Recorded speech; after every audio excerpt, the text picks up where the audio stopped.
फरीहा इदरीस साहिबा ने भी हमें ज्वाइन कर लिया है, उनसे भी ज़रा बात करते हैं। फरीहा साहिबा, हमारे साथ सईद काजी साहब भी मौजूद हैं। वो कह रहे हैं कि डेस्परेशन हमें नज़र आ रही है हुकूमत की, और अगर हम थोड़ा सा पीछे चले जाएं, तोशाखाना का मामला हो, ममनुआ फंडिंग केस का मामला हो, दहशत गर्दी की दफात लगा दी गई PTI के ऊपर, इमरान खान के ऊपर, उसके बाद हमने देखा कि तौहीन मजहब के फतवे लगा दिए गए, और उसके बाद अब साइफर का मामला आ चुका है। तो वाकई में क्या आपको भी डेस्परेशन नज़र आ रही है हुकूमत की? एक भरपूर काविश है, पूरे तवासुत से ये कोशिश की गई है कि जो लगता है PDM को कि उनके साथ हुआ है खान साहब की हुकूमत में, उसको इवन आउट करना है, उसका बदला लेना है।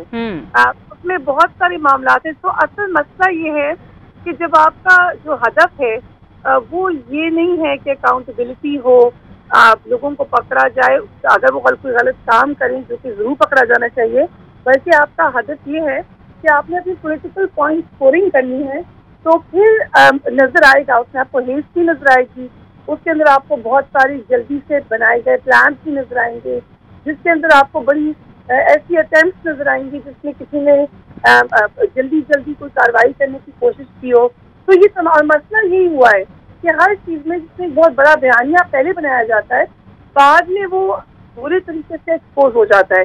लेकिन जो अभी मामला साइफर का है, उसमें आपको याद होगा कुछ दिन पहले भी हम बात कर रहे थे, अभी तक हुकूमत की जो संजीदगी है वो कायम है, और वो ये समझते हैं कि आखिरकार उनके पास कुछ ऐसा मामला आया है जिससे वो इमरान खान साहब को जेल भी भिजवा सकते हैं, उन पर आर्टिकल 6 की कार्रवाई भी कर सकते हैं, और मामला नेशनल सिक्योरिटी का उनकी नज़र में बनाया गया है। अगरचे बहुत सारे सवालात हैं उसमें, FIA का क्या प्रोविजन है, दीगर इदारों का क्या दायरेकार है, लेकिन उसके बावजूद हमने देखा तोशाखाना पे बहुत बड़े बयान दिए गए, प्रेस कॉन्फ्रेंसेज हुई, उसके बाद बहुत मेन सवाल कि तोशाखाना की आप वो तमाम की तमाम बातें ओपन कर दीजिए जैसे माजी की हुकूमतों में दी हुई हैं, उसके बारे में कोई जवाब नहीं था।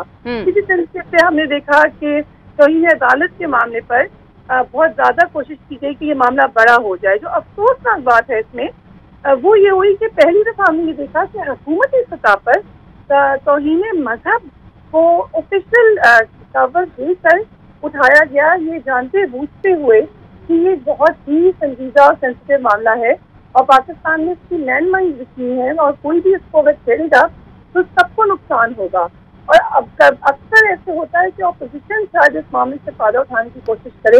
ये पहली दफा हुआ है पाकिस्तान की तारीख से कि हुकूमत वक्त ने ये फैसला किया कि हम इन नाजुक मामलात को भी उठाएंगे अगर किसी तरीके से उनको लेवरेज मिल जाता है। हमारे कानून फैसल चौधरी साहब और पाकिस्तान तहरीके इंसाफ की वकला टीम का भी हिस्सा है, उनसे बात करते हैं, उन्होंने हमें ज्वाइन किया। फैसल साहब, बहुत शुक्रिया हमें ज्वाइन करने के लिए। सबसे पहले तो आज बड़ी खबर यही है कि ये माफ़ी कबूल कर ली गई है इस्लामाबाद हाई कोर्ट की जानिब से इमरान खान की, और ये केस जो है वो खारिज कर दिया गया है। कितनी बड़ी सबसे पहले इसको फतह करार देंगे आप, और आपको क्या लगता है कि कौन सी चीज़ बुनियाद बनी है? क्योंकि हामिद खान साहब कह रहे थे कि इमरान खान ने माफ़ी नहीं मांगी, माजरत की है, लेकिन अगर देखा जाए तो दोनों एक जैसे वर्ड्स हैं। देखिए, ये मैं समझता हूँ कि आज बड़े बावकार अंदाज से अदालत ने इमरान खान साहब का जो एक कॉन्डक्ट है, जिसमें एक बिल्कुल सिंसियरिटी नज़र आती है, जिस तरह से बिल्कुल नेक नीति से उन्होंने पहले इस्लामाबाद हाई कोर्ट के सामने और फिर सेशन कोर्ट में जाके ज़ेबा चौधरी सेशन जज साहबा के सामने जा करके जिस तरह से ये सारा मामला खुद हैंडल किया, वो बहुत ही खुशाइंद है, और मैं समझता हूँ कि इसको जितना भी सराहा जाए वो कम है। आज देखिए, जब ये इमरान खान के लेवल के जो पॉलिटिकल लीडर्स हैं वो अदालतों की तकरीम करते हैं, तो इससे एक मैसेज आती है all and sundry all across the country. उससे फिर अदालतें मजबूत होती हैं, और अदालतों मजबूत हो तो पाकिस्तान मजबूत होता है। तो पिछली तारीख हमारी अच्छी नहीं थी, जब मियां नवाज शरीफ साहब को नोटिस इशू हुए तो सुप्रीम कोर्ट में हमला कर दिया गया। आज इमरान खान ने तारीख बदली इस बार, और जाके वहाँ पे माजरत की, और जिस तरह से आपने अल्फाज वापस लिए थे कि अदालत एक ऐसा मुकाम होता है जिसमें मैं समझता हूँ कि किसी को भी अपने अल्फाज वापस लेने से या माजरत करने से कोई छोटा नहीं होता। इमरान खान का कद बहुत बड़ा है, आज उनका जो कद है वो मजीद बढ़ गया है लोगों की नज़र में, अदालतों की नज़र, तारीख की नज़र में आप देखिएगा कि ये होगा। और जहाँ तक उनके ये पहले अगर जज साहबान मौका देते इमरान खान साहब को तो वो ज़्यादा बेहतर होता। पहले 2 तारीखों पे उनके वकला ने उस तरह से मामला हैंडल नहीं किया जिस तरह से होना चाहिए था, पर जब भी खान साहब को अदालत ने मौका दिया उन्होंने बहुत ही अच्छे तरीके से अपने आप अपनी जो पतमा नज़र है उसे पहुंचाया। और फिर सेशन कोर्ट में मैं खुद मौजूद था, वहाँ पे वो जज साहब वहाँ पे मौजूद थी, लेकिन वो हाफ लीव पे उन्होंने कहीं जाना था तो वो पहले से जा चुकी थी। तो इवन उनके जो स्टाफर्स हैं उनसे जो मुकालमा किया वो बहुत ही जबरदस्त, बिल्कुल लायक तहसीन था इमरान खान साहब का वहाँ पर खुद जाना। बिल्कुल। फैसल चौधरी साहब ये बताइएगा कि एलानिया माफ़ी मांग ली गई अदालत में खड़े होकर, इवन ज़ेबा चौधरी के दफ्तर जाकर वहाँ पे अदालत में माफ़ी मांगी गई, ये बयान हल्फी में मेंशन क्यों नहीं किया गया, गैर मशरूत माफ़ी क्यों नहीं मांगी गई? क्योंकि अटॉर्नी जनरल की जानिब से ये कहा गया कि ये मेंशन ही नहीं है, जिस पर अदालत ने उन्होंने कहा कि तहरीरी जवाब जमा करवाएं। तो अगर माफ़ी मांग ही ली गई तो बयान हल्फी में इस पर क्यों नहीं बात की गई? देखिए मोहतरम, कॉन्डक्ट होता है ना, अदालतें कॉन्डक्ट देखती हैं, अदालतें किसी का रवैया देखती हैं, उन पे ज्यादा होता है। जो लिखत पढ़त होती है वो एक फॉर्मेलिटी होती है। अगर उसमें कोई लफ्ज नहीं आया है या उसमें जैसे अभी ये कह रहे थे कि माफी नहीं माजिद की, अभी एक ही लफ्ज है ना, तो बात यह है कि ये एक फॉर्मेलिटी होती है, रिकॉर्ड पद से रिकॉर्ड से होता है, वरना जबानी भी जाके लोग माफी मांग लेते हैं, अदालत छोड़ देती है। 99% केसेस में जो कंटेम्प्ट के केसेस होते हैं उसका माफी तलाफी पे ही उसकी कुल्लू खलासी हो जाती है। हम लोग वकील जो हैं वो पहली पेशी पे अगर कोई हो जाए उससे फौरन माफी मंगवा लेते हैं अपने क्लाइंट से। तो ये ऐसे बात नहीं होती है कि इसमें बाल की खाल निकालना। और दूसरी बात ये कि अदालत और कंटेम्नर के बीच का मामला होता है। अगर कंटेम्नर अदालत को अपने जुबानी वर्बल कंडक्ट से या वर्बल गुफ्तगू से मुतमईन करते हैं तो अदालत की मर्जी है कि वो उनको कहें या ना कहें। आज इसलिए मैंने कहा ना कि अदालत ने भी बड़ा बावकार रवैया अपनाया है। अदालत ने इसके बाल के ख्याल नहीं निकाली, अपनी इज्जत बढ़ाई, अपनी तकरीम बढ़ाई इस तरह से कि अगर बाल से खाल निकाले जाते तो फिर अदारों की तकरीम में कमी होती है ना। उन्होंने जिस तरह से रेसिप्रोकेट किया है, इमरान खान साहब ने बहुत ही शानदार रवैया अपनाया और अदालत ने बहुत ही बावकार अंदाज अपनाया। इससे मुल्क में जो जारी फ्रिक्शन है, पाकिस्तान की सबसे बड़ी पॉलिटिकल पार्टी का लीडर है, पाकिस्तान का सबसे बड़ा पॉलिटिकल लीडर है, वो जाके अदालत के सामने इस तरह से जब अपनी उनकी इज्जत और उनकी तकरीम में इजाफा करता है और अपने कंडक्ट से, अपनी गुफ्तगू से, तो इसका मैसेज जाता है ना। आज पाकिस्तान में इससे अमन आना चाहिए, इससे मजीद अमन की बड़ा अहम मैसेज जाएगा इमरान खान साहब के कंडक्ट से। बहुत शुक्रिया, बहुत मुतमईन हूँ आज इतना अच्छा फैसला। सर बहुत शुक्रिया। फैसल चौधरी साहब हमारे साथ मौजूद थे। जस्टिस रिटायर्ड शाइक उस्मानी साहब ने हमें ज्वाइन किया, उनसे इस बारे में बात करते हैं। जस्टिस साहब बहुत शुक्रिया हमें ज्वाइन करने के लिए। सर सबसे पहले तो आज की बड़ी खबर के इस्लामाबाद हाई कोर्ट ने माफ़ी कबूल कर लिया इमरान खान साहब की, लेकिन अगर इमरान खान साहब के सियासी मुखालिफिन को उठाकर देखा जाए तो वो कहते हैं कि माजी में जब गैर मशरूत माफ़ी भी मांगी गई हमारे रहनुमाओं की जानिब से तो उन्हें माफ़ी नहीं मिली थी, उनकी नाअहलियाँ हुई थी। तो सर इन दोनों का कंपैरिजन आप किस तरह से करेंगे, इस केस का और माजी में जो केसेस आए हैं सामने?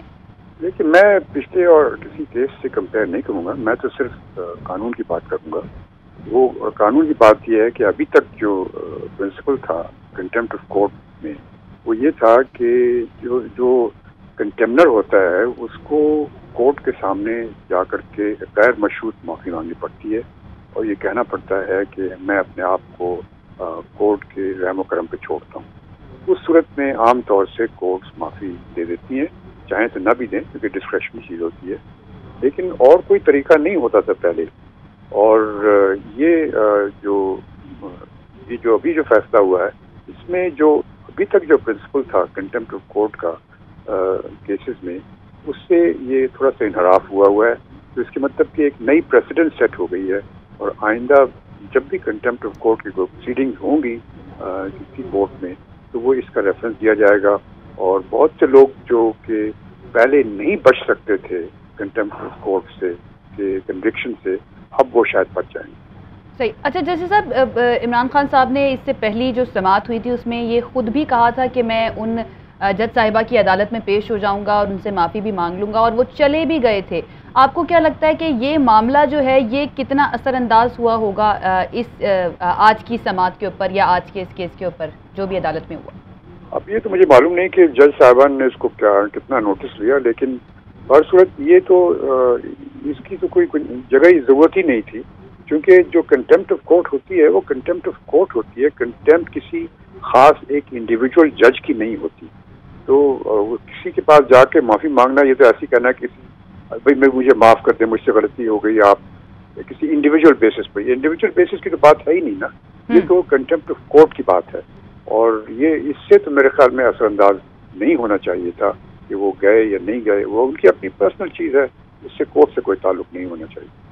सही, इसका कोर्ट से कोई ताल्लुक नहीं होना चाहिए। बहुत शुक्रिया। जस्टिस रिटायर्ड शाइक उस्मानी साहब हमारे साथ मौजूद थे और इससे पहले फैसल चौधरी साहब भी हमारे साथ मौजूद थे। वो कह रहे थे कि आज जो है ये बड़ा अहम मामला है और कंडक्ट जो है इमरान खान का ये बड़ा अच्छा मैसेज देगा पूरे पाकिस्तान की। अदालत से निकलते वक्त इमरान खान ने जो सहाफ़ियों से गुफ्तगू की गैर रस्मी तौर पर, वो नाज़रीन को दिखाते हैं उन्होंने उसमें क्या कहा।